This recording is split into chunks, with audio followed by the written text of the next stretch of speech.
বিয়ে করেছো? হ্যাঁ, তোমার জন্য কি আজীবন বসে থাকবো?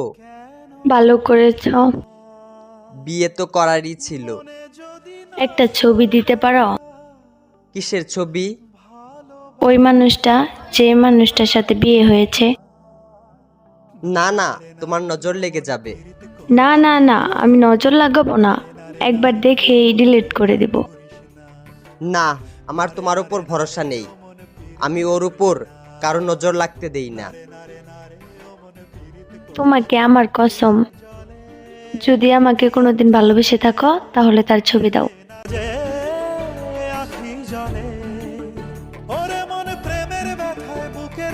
এইটা তো আমার ছবি। তোমার পর আমার জীবনে আর ভালোবাসাই আসে নাই। তারপরও মুখে এত হাসি নিয়ে ঘুরো। তোমার খোঁজ খবর